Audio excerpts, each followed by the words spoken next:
Se fue. Ok. Creo que sí la están grabando ya o no. Sí, correcto, ya estamos grabando. Ah, ok, buenísimo. Ah, bueno, nació el año pasado, pudo nacer gracias a unos fondos de la UNA, que eran para iniciativas de extensión estudiantiles, y también gracias a Copeande, que nos dio un dinero para empezar un proyecto que era en Sarapiquí, es todavía en Sarapiquí, y es junto a un colegio que se llama San José del Río, en donde trabajamos educación ambiental y un poco como de generación de conocimiento ambiental a partir de la restauración ecológica, y con estudiantes de colegio y finqueros que están interesados en restaurar bosques de ribera ya, que eran parte de un proyecto que se llamó Valores. Ahora también estamos trabajando en Guacalillo, en Punta Arenas, con diferentes organizaciones comunales y ambientales para restaurar unos terrenos que están junto al mar. Y también estamos ahora como ayudando y colaborando como a capacitar diferentes colectivos ambientales que han estado trabajando en ambiente, pero que están interesándose en dar un enfoque más de restauración a los esfuerzos que están haciendo. Y bueno, básicamente lo que hacemos es promover procesos de restauración ecológica participativos, o sea que en los que diferentes sectores sean parte activa. Nuestra misión es restaurar ecosistemas degradados mediante la construcción de procesos participativos que promuevan el bien común, porque de verdad creemos que es importante que no solo el ambiente esté bien, digamos, no vamos a alcanzar a que el ambiente esté bien si también no estamos las personas bien, y para eso es importante tener, digamos, un enfoque de desarrollo sostenible o sustentable, pero en el que haya justicia para las personas y así el sistema ambiental no sufra tantas modificaciones. Como ya todas y todos acá sabrán, ¿verdad? El estado actual del ambiente no es bueno.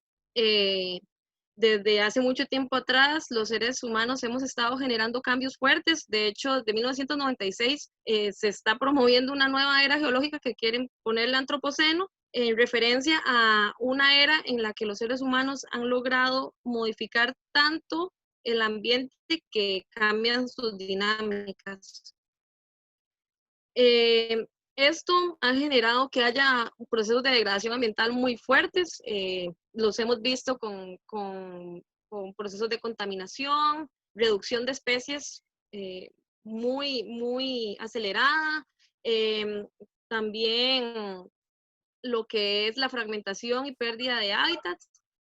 Y estos procesos han generado estados de emergencia que lamentablemente muchas veces son a los que tenemos que llegar, debido a que no se toman medidas en el momento más oportuno. Eh, Uno de estos casos es la pandemia que tenemos hoy en día. Yo espero que ya hayan escuchado que el origen más posible que se maneja es que sea una zoonosis, o sea, una enfermedad que pasó de un animal a un ser humano, y esto está muy relacionado por la pérdida de hábitat, el consumo de animales silvestres y el tráfico de fauna. Y esa no es la única emergencia que sucede, también hay un proceso que ha venido desde hace años donde muchas actividades han promovido a que se den efectos climáticos extremos por medio del cambio climático, y que muchos gobiernos y muchas personas lo ignoran, y a pesar de que hay bastante una información sobre los efectos, sobre los peligros de esta situación, y no se están tomando tal vez las medidas de ambiente a la misma velocidad en la que se está degradando. Eh, es por eso que hay que tener claro que la degradación ambiental también nos afecta, y que cuando estamos hablando de mejorar el ambiente, no es algo que es solo para que el ambiente esté sano, sino también porque es importante para poder desarrollar con dignidad nuestras vidas como seres humanos. El ambiente natural nos da muchísimos servicios, como lo es el abastecimiento de todas las materias primas que necesitamos para nuestras actividades, los servicios también de regular el estado natural de los ecosistemas para que se mantengan en equilibrio. Y por otro lado, también el hecho de que exista la naturaleza, porque la naturaleza no solo nos da cosas materiales, sino que también nos brinda acceso a nuevo conocimiento, por ejemplo, potencial de nuevos medicamentos, espacios lúdicos donde podemos disfrutar y sentirnos plenos y plenas. Incluso muchísimas culturas tienen un arraigo espiritual con lo que es la naturaleza. Y yo creo que acá en lo que es Latinoamérica tenemos mucho de esto y se ha vuelto como muy parte de nuestra identidad debido a que de ahí venimos de procesos de mezcla de culturas donde mucha de la que se forjó fue una cultura campesina y eso está muy presente. Yo creo que sobre todo acá en Costa Rica es un lugar donde se ha fomentado muchísimo el valor de la naturaleza por ser y el que las personas hasta cierto grado han logrado adquirir una identidad con la naturaleza que en otros lugares no se encuentra. Y eso es muy positivo y también es algo que nos debería de motivar a generar mejores acciones para la naturaleza. Una de estas acciones que podemos utilizar y que sirve para mitigar y todos estos cambios que estamos generando es la restauración ecológica, que son todas las acciones y técnicas que se aplican con el fin de recuperar un ecosistema perturbado o dañado a su estado natural. Ok, creo que estoy teniendo problemas con el internet, espero como que ahí cualquier cosa me avisan. La restauración ecológica, desde Guarumo lo que trabajamos es restauración ecológica forestal, pero esta no es la única manera, okay. Esta no es la única manera que tenemos de mitigar los efectos que tenemos en el ambiente. Por ejemplo, acá en Costa Rica está Pélagos y la Universidad de Costa Rica que desde hace años han estado como restaurando lo que es arrecifes de coral. De hecho, ahí está este documental que se llama Simbiosis, se lo recomiendo, es bastante bonito.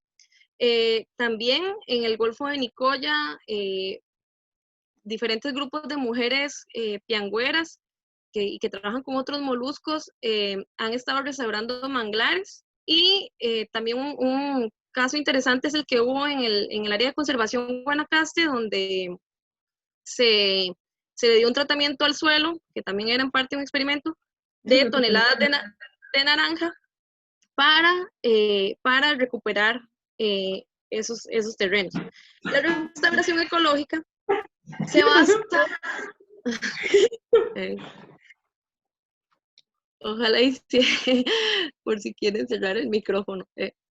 La restauración ecológica se basa en una ciencia que se llama ecología de la restauración y que es una rama de la ecología que sustenta la práctica de la restauración ecológica y otras de remediación ambiental en la búsqueda del restablecimiento de ecosistemas nativos y su funcionalidad. Acá en Costa Rica también hay diferentes proyectos y estudios en esta área, lo cual yo creo que es bastante beneficioso porque nos puede generar una visión, mayor información para poder aplicar en distintos procesos a nivel de país. Les voy a mencionar aquí 4, que uno es los proyectos de restauración y investigación que tiene Karen Hall en Zambito, también los de Daniel Jansen, que es en parte el trabajo de las naranjas también era de él, en el área de conservación Guanacaste, los de Robin Chaston en Sarapiquí, y bueno, también la UNED tiene una red estudiantil de restauración ecológica que desde hace tiempo ha estado compartiendo procesos interesantes en materia de restauración. La restauración ecológica y la ecología de la restauración se basa en un concepto muy importante de ecología, que es la sucesión ecológica, y que este concepto habla del proceso de cambio en la composición de las comunidades naturales que se da a lo largo del tiempo y está relacionado con esta capacidad que tiene la naturaleza de recuperarse y de tomar espacios de los que tal vez ha sido eliminada o deteriorada. Esto es vital para la restauración porque lo que buscamos en esta disciplina es fomentar estos procesos de manera que se manipulan o se facilitan. Entonces, esto va a ir cambiando con el tiempo.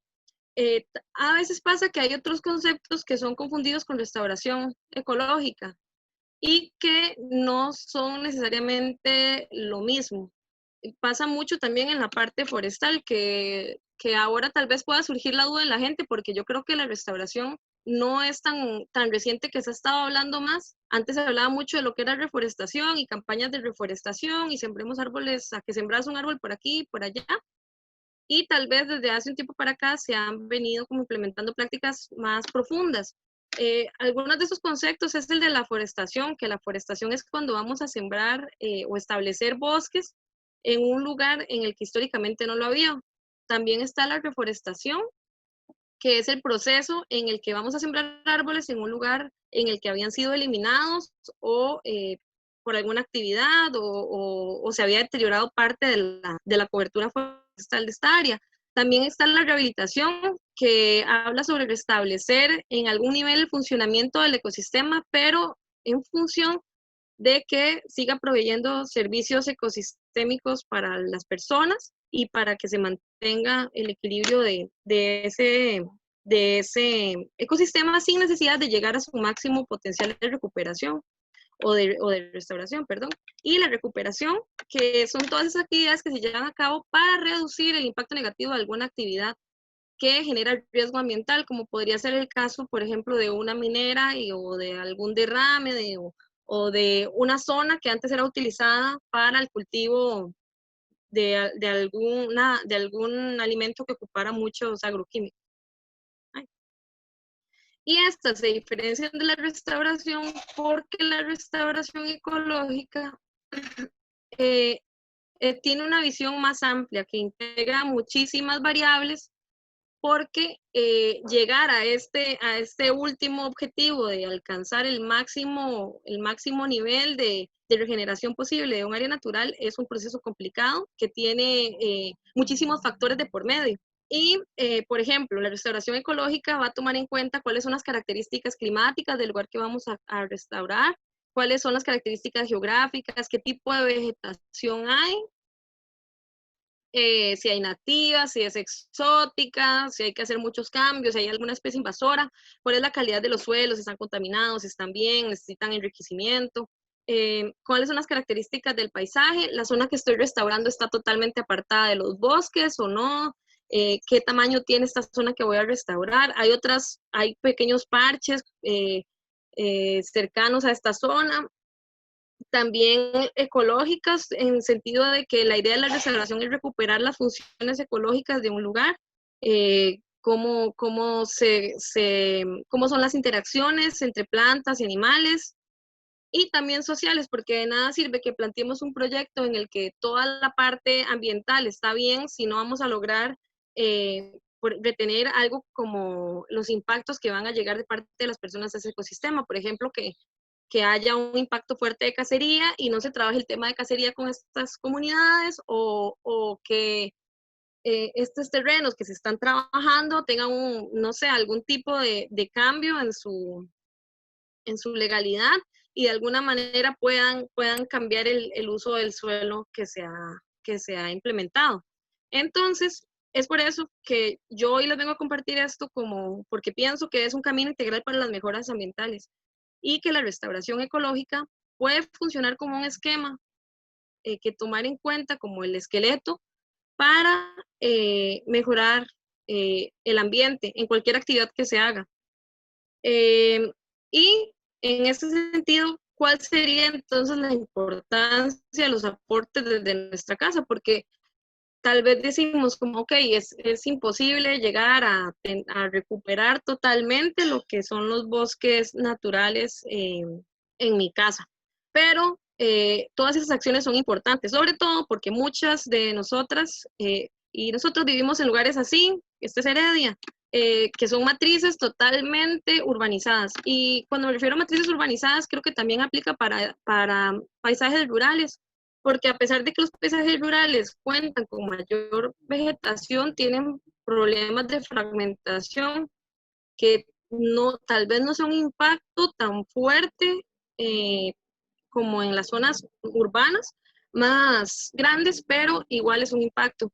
Y lo que sucede es que en estos ambientes en los que se han fragmentado grandes masas de bosque, como pasa acá en Costa Rica, pongamos el ejemplo del GAN, entre las montañas de la cordillera volcánica central y lo que son los cerros de Escazú,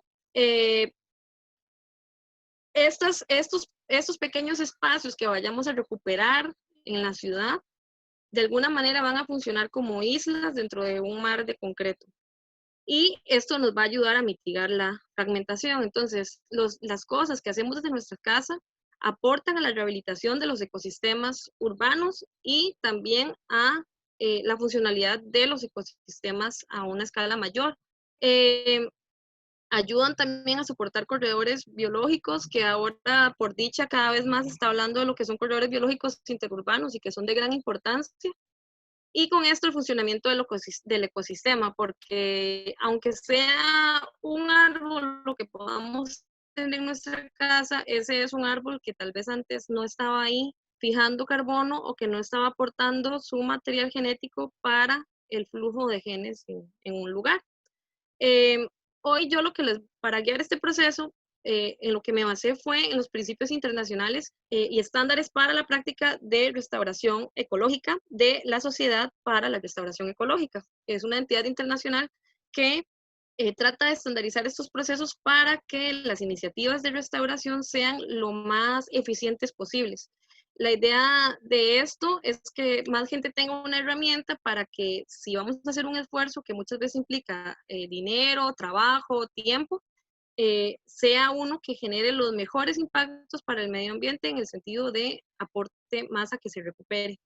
Y son 8. Entonces, el primero de ellos es la restauración ecológica debe comprometer a los grupos de interés. En un proceso de restauración, de nada sirve, digamos, que yo, como les decía antes, genere toda esta parte ambiental perfecta si no logro integrar a las personas que lo van a tener que mantener a largo plazo. Entonces, en el momento en el que yo logro que las personas se involucren y que tomen ese proyecto como suyo, yo como técnica de restauración, que no puedo quedarme necesariamente siempre acompañando un proceso de estos, voy a asegurarme de que este sea un proceso que se pueda mantener a largo plazo. Y eso se expresa como una resiliencia socioecológica que podemos generar con esto. Además, las experiencias ambientales de cualquier tipo y la de restauración realmente son transformadoras. La restauración a mí me parece una rama muy completa porque realmente logra que las personas hagan una reflexión integral de las repercusiones, los efectos y las formas de mejorar el medio ambiente. Además de esto, en las transformaciones ambientales para bien, cuando son en grupos o en áreas que involucran más personas y grupos de personas, muchas veces son una oportunidad para que las personas puedan tener más espacios de ocio, más espacios de aprendizaje, nuevas opciones económicas, incluso la gente se empieza a interesar por líneas de aprendizaje meramente ambientales, que a mí me ha parecido esto muy interesante porque en algunas experiencias que he tenido, como por ejemplo en Sarapiquí con los jóvenes del cole, ellas y ellos al final estaban súper emocionados, gente que ni volvía a ver un árbol a pesar de que viven a la par del bosque, luego estaban súper emocionados que les empezaba a gustar la ciencia, les empezaba a gustar el ambiente. Y bueno, y también muchísimas personas que se han arriesgado en cierta manera con procesos ambientales porque realmente creen en innovar eh, a partir del ambiente y deciden empezar sus actividades económicas de una manera más sostenible. Además, otro punto que es importante en esto es que los procesos de restauración también deberían de incluir una visión que mejore la calidad de vida de las personas, su buen vivir. Entonces es importante que esas personas sean parte de estos procesos para que eh, puedan decirnos qué es lo que necesitan o qué es lo que les gustaría que abarcaran y lo sientan como suyos. Al nivel de casa, ¿verdad? Porque seguro ustedes ahorita dicen, pero en mi casa no voy a integrar a los vecinos si es que lo quieren hacer a nivel de casa. Eh, lo que sí es importante es como que integremos el núcleo de personas que viven con nosotros en estos procesos de mejoramiento ambiental. ¿Por qué? Porque puede pasar que una persona se encargue solo de eso y se sienta muy recargada, o que un día tenga un conflicto con alguien y entonces todo el proceso se venga para atrás.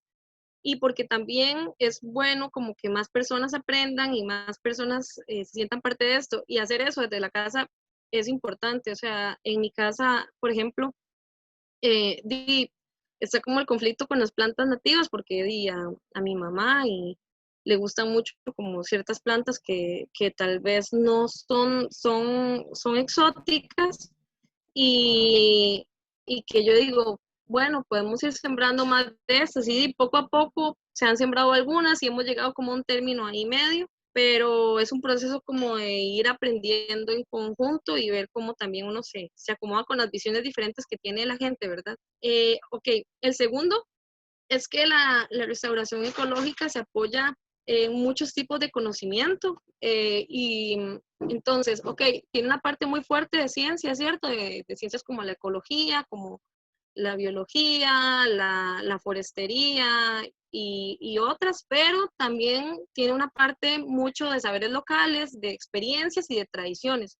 Y de hecho, muchas veces estas experiencias más empíricas, como las que van con las historias de la gente, y las que ya son parte del día a día de las personas, son muy importantes porque logran estar un poco más contextualizadas que algunos conocimientos científicos de los cuales no tenemos acceso, como el estado de los suelos en un lugar, o cómo crecen las plantas, o también incluso la misma historia que ha tenido un terreno y que podría afectar el crecimiento y el establecimiento de un ecosistema.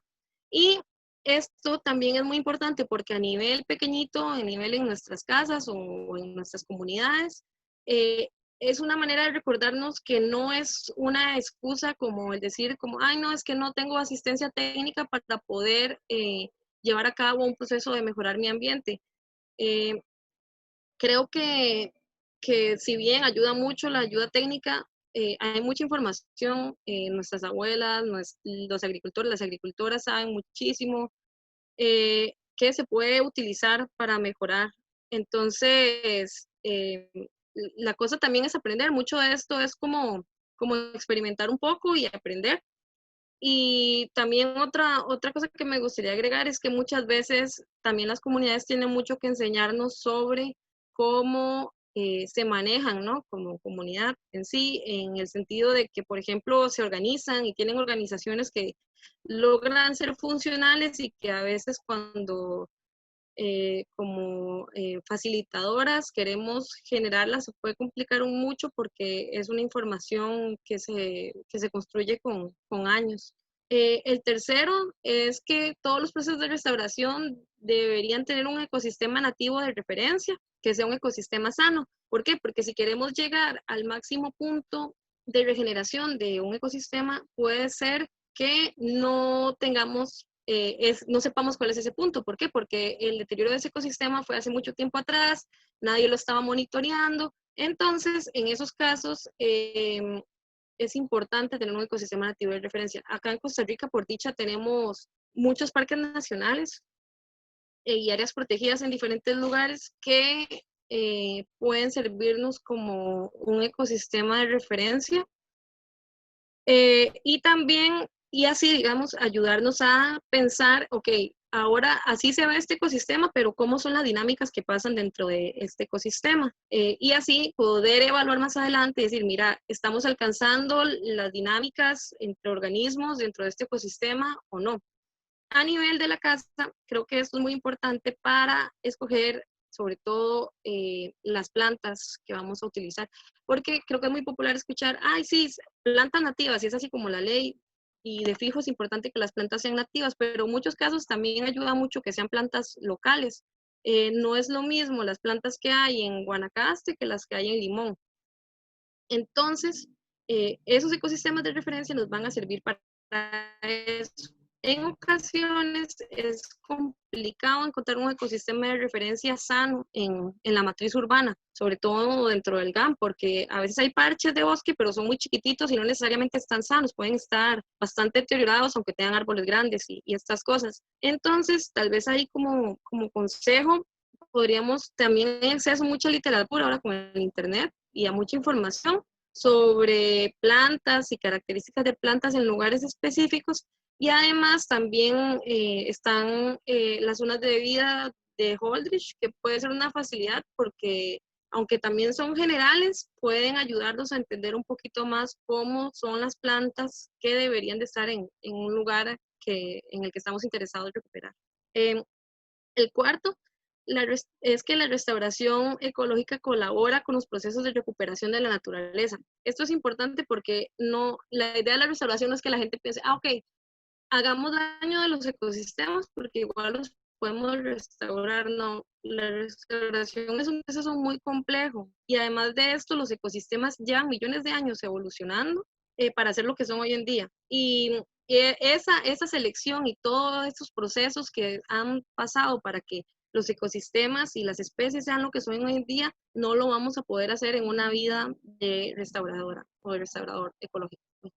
Y eso es súper importante porque nosotros vamos a propiciar los procesos naturales de regeneración, pero no vamos a generar ecosistemas recreados, o sea, vamos a darle una ayuda al ecosistema para que éste siga su camino natural.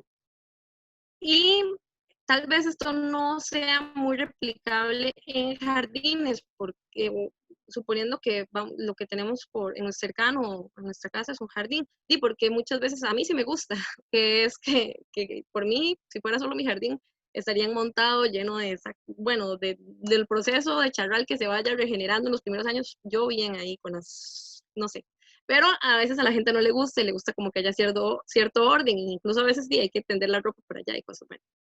Entonces, eh, por eso creo que algo que sí podemos hacer desde nuestros jardines es que podemos aportar a que a nivel más grande de nuestro jardín, tal vez a nivel de comunidad eh, o de espacio o en el que estemos, podamos aportar un poquito a mejorar la funcionalidad del ecosistema. ¿En qué sentido? Podemos, por ejemplo, colocar plantas que sean buenas para fomentar interacciones de polinización o de dispersión, y esto va a hacer que, si bien este nuevo material genético no se pueda siempre eh, eh, desarrollar en nuestro jardín, pueda hacerlo, el material que está en nuestro jardín puede moverse y mejorar los procesos genéticos fuera de nuestro jardín.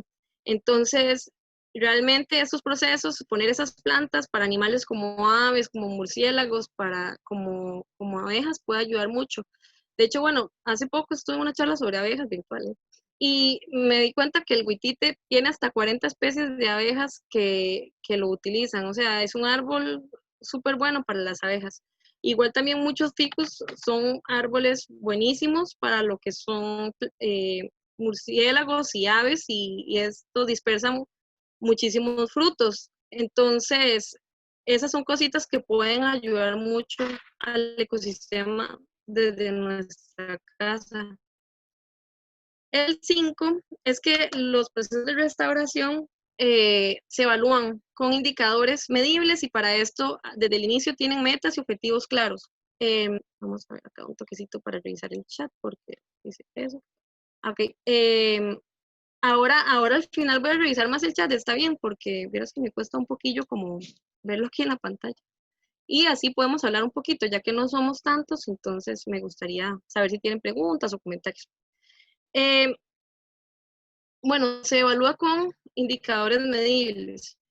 Y esto quiere decir que cuando estamos desarrollando un proceso de restauración, no es como que yo, ok, ya tengo los árboles, ya tengo el terreno, vamos a sembrar. No, se establecen diferentes procesos, qué queremos, cómo lo queremos también, porque aunque la restauración ecológica busca llegar al máximo proceso posible de regeneración, eso muchas veces depende de un contexto. O sea, nosotros para restaurar vamos a tener un terreno definido, en el que puede ser que hayan actividades que del todo no podamos eliminar. Por ejemplo, en un lugar donde en el mismo terreno estén usando alguna parte para el uso para cultivos o animales y ahí tienen que surgir entonces otras cosas como la agroecología, los servicios, los sistemas silvopastoriles e incluso o gente que quiera hacer uso de madera. Entonces, ahí ya va todo un manejo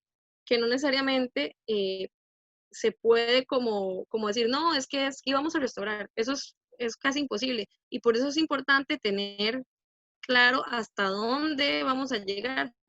Sobre todo porque así luego podemos medir si esto está funcionando y decir, ok, no está funcionando, entonces cambiemos el método para que sí lo logremos. Entre los indicadores que se deberían tener es sobre el resultado deseado, la magnitud deseada, el cambio que queremos, mucho o poquito. Por ejemplo, cuántos árboles queremos, cuánto crecimiento de cobertura forestal, y también el marco del tiempo, porque esos procesos pueden durar mucho y puede ser que si no alcanzamos la meta en el tiempo que teníamos, vamos a necesitar de alguna manera acelerar este proceso. Incluso eso no nos deberíamos dar cuenta hasta que se limite el tiempo, sino que desde antes ya podemos ir diciendo, ok, ya este proceso va lento y no vamos a alcanzar la meta si no cambiamos de alguna manera el método que estamos utilizando.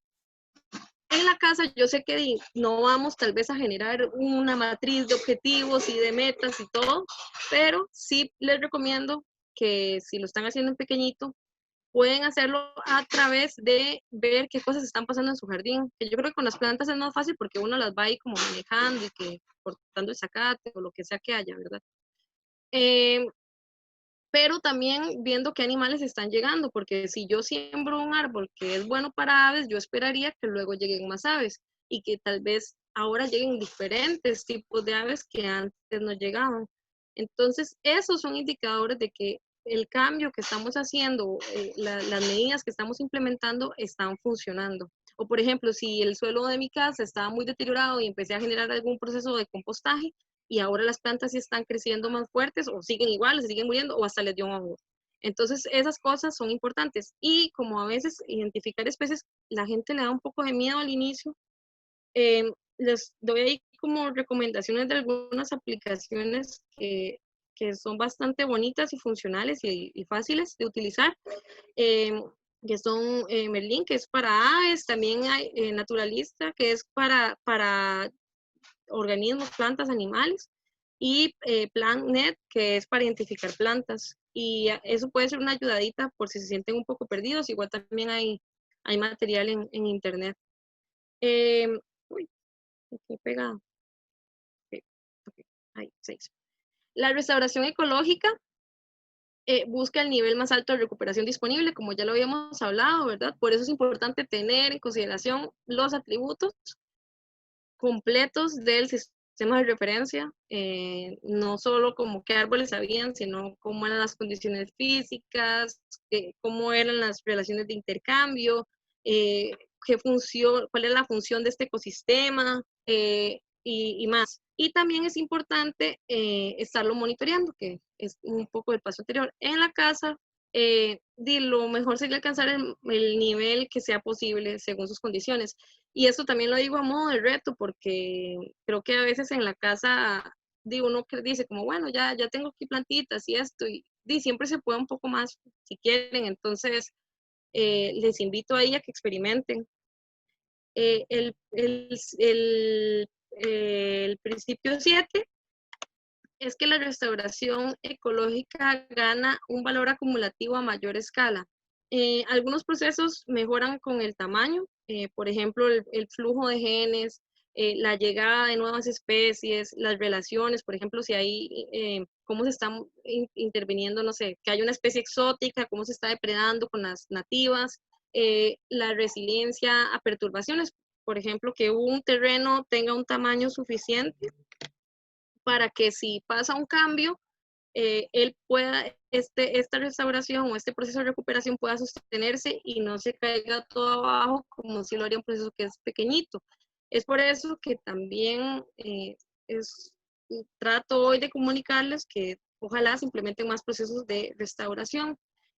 Aún así, todas las iniciativas son importantes para el ambiente, como ya les había comentado antes, por pequeñas que sean, pero tal vez este principio desde la casa lo podemos aplicar en lo siguiente, que es que más participación ciudadana, implementación de políticas públicas desde los gobiernos locales que fomenten estas prácticas, más educación, más comunicación de esto, va a producir mejores resultados.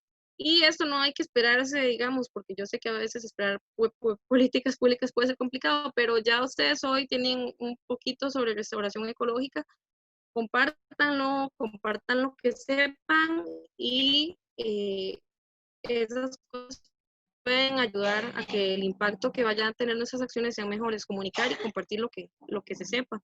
Y bueno, el último principio es que la restauración ecológica es parte de un continuo de actividades. ¿Ok? La restauración ecológica, cada una de esas actividades, que es como reducir los impactos, la remediación, la rehabilitación y ya llegar a lo que es una restauración ecológica, son, entre cada una de ellas, la diferencia es muy poquita. De hecho, ustedes pueden ver aquí que se traslapa. Pero entre la primera y la última, el cambio es importante y tal vez lleva mucho tiempo. Entonces, eso es algo que siempre hay que tener en cuenta. Las cosas que estamos haciendo son parte de un continuo por la restauración ecológica. Si bien nuestros jardines, a lo más que tal vez podrían llegar es a un mejorar el manejo de los ecosistemas o incluso de recuperar ciertas funciones, esto que estamos haciendo, aunque sea pequeñito, está aportando a la restauración ecológica, que si va a pasar o no en algún momento, pues no se sabe, pero esas actividades son continuas, deben mantenerse durante el tiempo y es ahí donde pueden ir creciendo y modificándose. Entonces, eso para tenerlo presente también, porque la idea de esto que les quiero decir es lo importante que son las pequeñas cosas que podemos hacer. Y bueno, y también ojalá que ahora tengan en alguna noción de herramientas para que en procesos de mejoramiento ambiental ustedes puedan sugerir o ser más críticos de que sean un poco más integrales. Y bueno, les quería comentar mi experiencia, que es la experiencia de mi casa. Realmente mucho del trabajo de mi mamá y de mis hermanos, porque yo luego me fui a la U y tuve que dejar un poco. Pero en mi casa llegamos en el 2014 y era un lugar donde guardaban trailers. Entonces el patio estaba lleno de piedras y porque era como un relleno para que aguantara los camiones. Y no crecía nada, había un zacate que era invasivo, que le dicen zacate estrella, era gigante, horrible. Y bueno, mi mamá en ese momento, yo no quería, aplicó un agroquímico y lo mató al zacate, pero luego quedó todo muerto. Y empezamos ahí poco a poco a darle amor al patio y empezamos con algo que no habíamos hecho antes, que fue darle manejo a los desechos orgánicos de la casa por medio de compost. Nuestro compost es como todo simplón, no es como una técnica muy elaborada. Hicimos un hueco en la tierra y ahí poco a poco lo vamos moviendo y agregando los desechos orgánicos, que en mi casa sí son muchos porque todos somos vegetarianos, entonces eh, se generó mucho material y eso hizo que se generara más tierra que antes casi no había. El mismo año 2014 ya estaba un poco así el jardín y en ese momento yo ni siquiera tenía noción de la restauración ecológica, digamos, queríamos que se viera bonito y que se mejorara, yo sí tenía un poco de noción de lo importante de las especies nativas, entonces poco a poco yo le iba diciendo a mi mamá que fuera metiendo árboles y cositas. Y bueno, y ahora está así, no tengo fotos recientes, esa es del año pasado, pero ahora está algo así, tenemos varios árboles, han llegado mucho más pájaros, desde, desde el inicio uno va viendo como hay pequeños cambios, primero fue un sapo, luego fueron más pájaros, y ahora este año y en los últimos meses hemos tenido como varias sorpresas bonitas. Esta epífilum, que es un cactus, floreció y lleva un tiempo en florecer, dura varios añitos en florecer por primera vez. Y llegó esta ranita, que es una Galigna isani, y es una especie que está en peligro de extinción porque es normal en el área de San José, en el GAN, bueno, en Heredia y en Cartago. Y yo soy de Cartago, y la encontramos ahí en mi casa y realmente me parece increíble y esto es como un indicador de que las cosas que hemos hecho, aunque sean pequeñitas, han funcionado y de fijo ahí vamos como cambiando de plantas y metiendo más plantas nativas, encontrando más plantas de la zona y vamos aprendiendo también. Entonces les compartí esa experiencia y también acá les dejo un poquito de algún material que puede ser de interés para empezar. Lo que es este manual de los principios internacionales y estándares para la práctica de la restauración ecológica de la SER, que usted nada más se tiene que meter a la página, ponen sus datos y si son estudiantes ellos se los dan de acceso gratuito. Es del año pasado, está en inglés, pero la primera edición es del 2016 y está en español, entonces también, y esa está de acceso libre. Y bueno, también está este otro librito de ecología y restauración y la restauración ambiental, que es de un profe de la UNAM y es bastante útil y bastante accesible. Y también, bueno, acá en Costa Rica como que hay varios libritos pequeñitos sobre distintos lugares y distintos organismos y grupos que había hecho el envío y que también algunos los ha hecho el Museo Nacional o las universidades. Y también se los recomiendo porque a veces son como, están muy tal vez resumido, sintetizado la información y es bastante accesible en cuanto a especies, sobre todo, de cómo encontrar especies. Y pues bueno, muchas gracias, eso sería. Ahí los invito a que le den seguir a la página y al Facebook y a todo lo de Guarumo, ahí vamos creciendo y queda mi contacto por si quieren más información, si tienen preguntas o si de ahí vamos también apoyando procesos ambientales, entonces la idea es como colaborar entre diferentes personas. Y pues eso sería, no sé si tienen preguntas y esto les iba a compartir, es para que me ayuden con una evaluación ahorita, pero entonces voy a, no sé si alguien quiere preguntar algo por el Yo, chat. Voy a yo quería. compartir acá. Hola, Katy. Hola, Fío, ¿cómo está? ¿Todo bien? Bien, ¿Cuál muchas sería, Kat? gracias. Sí, muchas gracias por la presentación, estuvo muy bonita. Y esa experiencia suya de la ranita me hace sentir con esperanza todavía. Sí, yo le pregunté a Katy que me confirmara si era porque yo estaba muy feliz cuando la encontré. Yo quería comentar algo, más que todo es un comentario. Yo tengo un problema en mi patio y es que tengo un mango ahí y está grande y a mí me cuesta desprenderme de ese mango porque hay varias especies que han anidado ahí de aves. Ujú. No sé si es por la forma, por la sombra, no sé, pero ahí está el nido todavía y hasta se reutiliza. Entonces, yo lo que quería dar el mensaje es que ese proceso de cambiar a especies nativas o locales más que todo, es un proceso que se hace poco a poco y lo importante para mí es crear un vínculo, que no necesariamente tiene que ser ahí muy espiritual, ¿verdad? Sino un vínculo que nos enseñe a que nos importe. Para mí eso es lo más importante, que nosotros y nosotras somos parte de la naturaleza y debemos pues apropiarnos de esto, ¿verdad? Y otra cosita que iba a decir es que, por ejemplo, con su patio, eh, ahí está el claro ejemplo de que a veces la naturaleza ocupa un empujoncito, ¿verdad? Que es la intervención de nosotros, los seres humanos. Y eso pues también es importante en los procesos de restauración porque muchas veces hemos causado tanto daño que no pueden solitos. Entonces, eso también me llamó la atención y es importante recalcarlo. Listo, muchas gracias. Gracias, Katy. Sí, de hecho con eso del mango me gustaría decir algo también. Hay especies hay especies exóticas, hay especies invasoras, hay muchos tipos de especies, invasoras, nativas, endémicas, y hay especies naturalizadas, que son especies que han llegado a un ecosistema y que, aunque no son parte de ese ecosistema, su población no llega a ser peligrosa para las especies locales y más bien se adapta bien a los procesos naturales. Siempre lo mejor es tener especies nativas y locales, pero el mango es una especie naturalizada y además, por ejemplo, el tamarindo también lo es. Y algo interesante con esto es que yo creo que estas especies ya tienen un arraigo cultural también, que muchas veces en procesos de restauración, sobre todo cuando son como con comunidades, son importantes de considerar. ¿Por qué?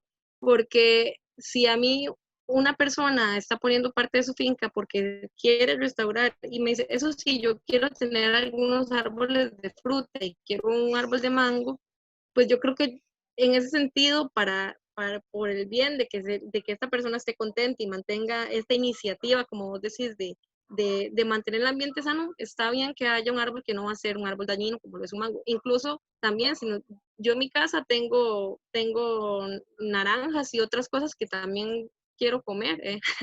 Entonces, está bien como que esos procesos incluyan también las necesidades que tengamos. Y es un poquito era lo de los objetivos, que aunque la meta de la restauración es alcanzar la regeneración total, también hay un contexto, ¿no? En este contexto también en mi patio quiero que hayan frutas. Entonces, si el árbol no está siendo dañino para el ambiente, lo veo súper bien. Y está interesante esto también de las especies naturalizadas.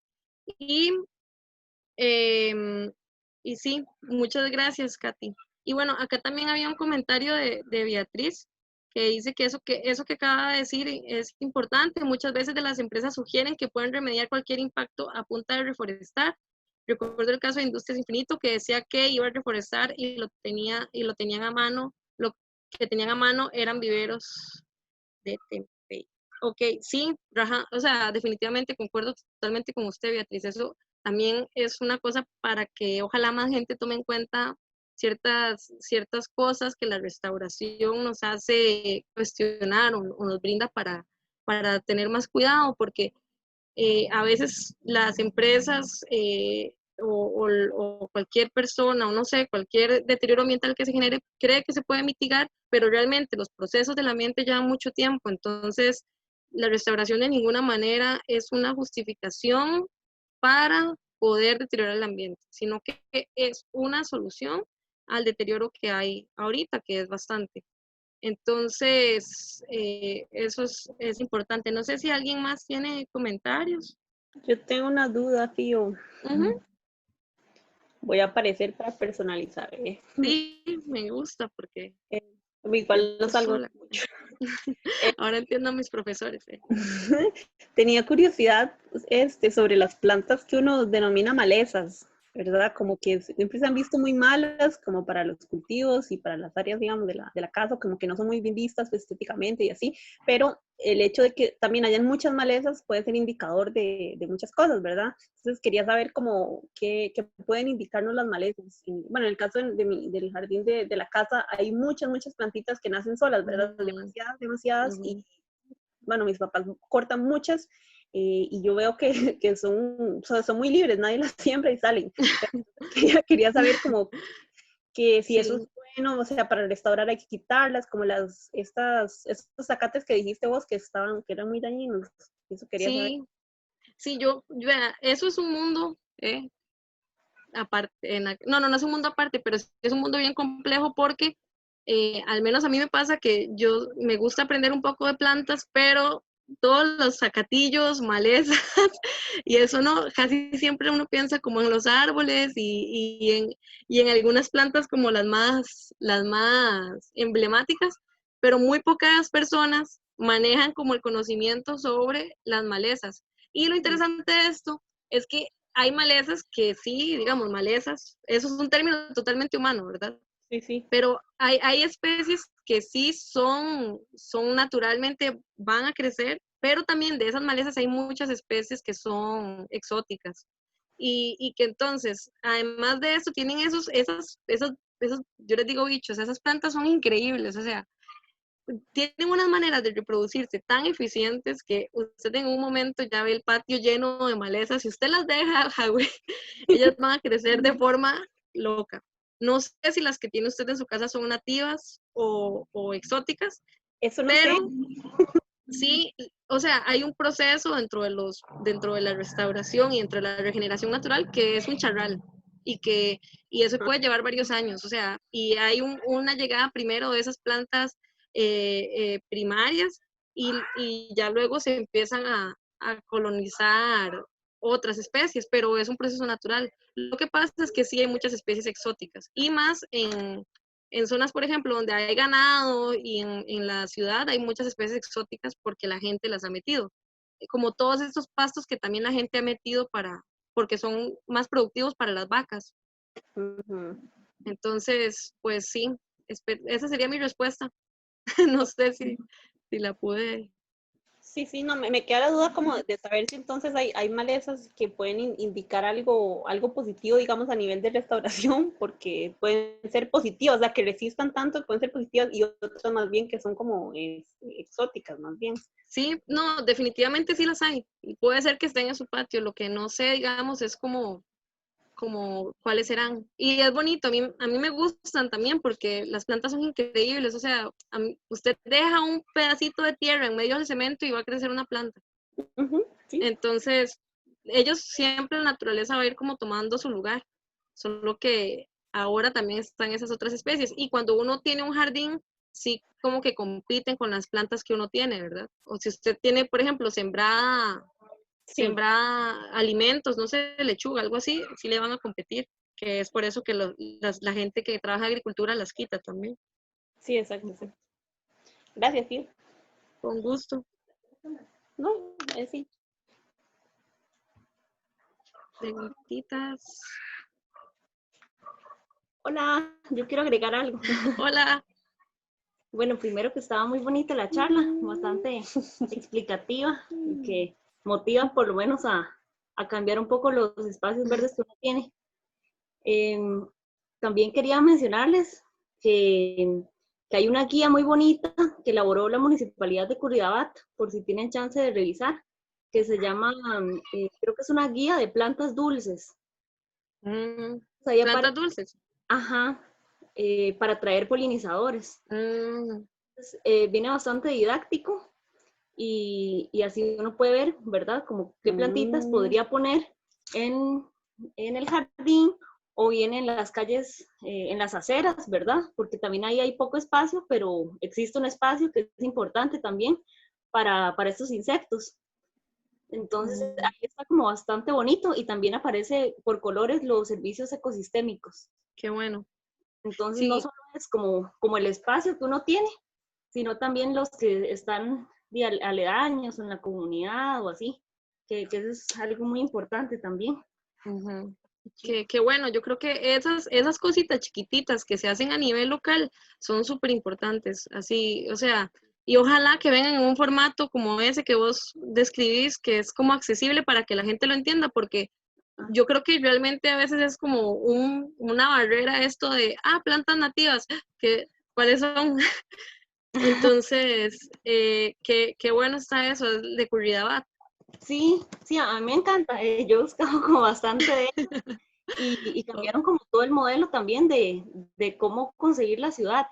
O sea, por eso también tienen el concepto de ciudad dulce, donde digamos que tratan de que el planeamiento y todo lo que vayan a hacer en la ciudad más bien le dé o le devuelva el valor a la naturaleza, ¿verdad? Porque ya hemos dañado demasiado que es necesario pensar qué cosa, desde lo que voy a rediseñar, lo que voy a hacer, le puede dar esa vida también. Qué bueno, Y sí. creo que uno se conecta con un espacio verde, ya eso te va cambiando como la concepción, desde ver cómo llegan los animalitos, qué sucede ahí. O sea, como que es una relación bastante interesante que poco a poco va tocando otros ámbitos también necesarios. Sí, claro, Creo que es como muy... ¿Cómo, perdón? alguien puso el link, me parece, Sí, en el chat. vale.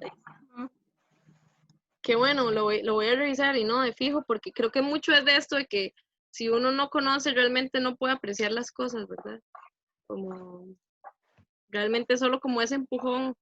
Y bueno, también tal vez les recomiendo como en ese manual tal vez a la gente que pueda aplicar esto a sus procesos más de manejo o así, el manual este del hacer también tiene muchas maneras de evaluar los procesos de restauración. Entonces realmente se los recomiendo por ahí. Y bueno, dice Anita, dijo, tal vez podría ayudar mucho que se promueva más establecer viveros de especies nativas porque en la región neotropical son escasos, para así promover y facilitar estos procesos de restauración y evitar procesos ilegales de saqueos. Sí, definitivamente también, porque a veces también sabemos cuáles son las especies, pero ¿dónde las conseguimos?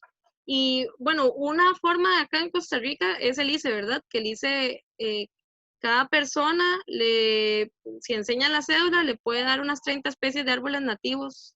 Y me parece que también otras, no sé si la empresa de servicios públicos de Heredia también tiene como esto de que tienen viveros de árboles nativos que le entregan a las personas. Pero, y me parece que, bueno, el vivero de la UNA también, y no sé si en el tecnológico también tendrán esta facilidad para encontrar plantas nativas, que en la mayoría de casos lo que más se venden son árboles, ¿verdad? Las plantas aún cuesta más encontrarlas.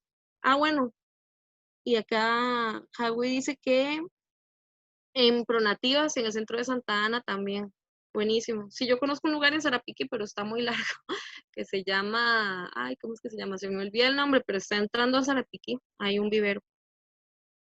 Ok, buenísimo. Muchas gracias, de verdad. No sé si alguien más tiene preguntas, comentarios. Sí, yo Así que tengo sí. una pregunta. Ah, ¿A hola. dónde, hola, ¿cómo estás?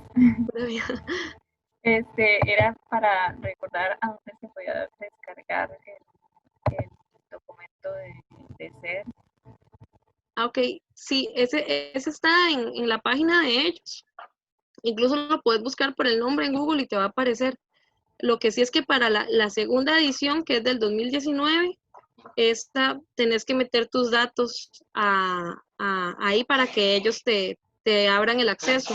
Igual está abierto, no se ocupa como pagar nada. Y el segundo está en varios idiomas y uno de esos es la primera edición está en varios idiomas y uno de esos sí está en español. Pero esta segunda edición viene más completa. Tal vez pronto la saquen en español, pero entonces nada más si buscas con el nombre en Google, yo creo que te aparece. Está bien, gracias. Con gusto.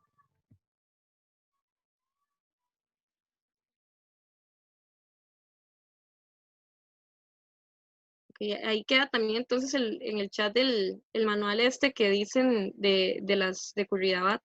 Ese está bueno porque creo que se aplica también a muchos lugares del GAN. No sé si alguien más tiene preguntas, comentarios, sugerencias. Ojalá puedan llenar la evaluación, de verdad.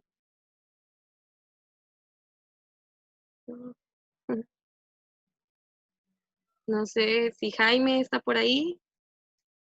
Sí, bebé. Hola. Hola. Hola. Ok. Entonces, estamos bien todos, sí. Creo que iríamos finalizando.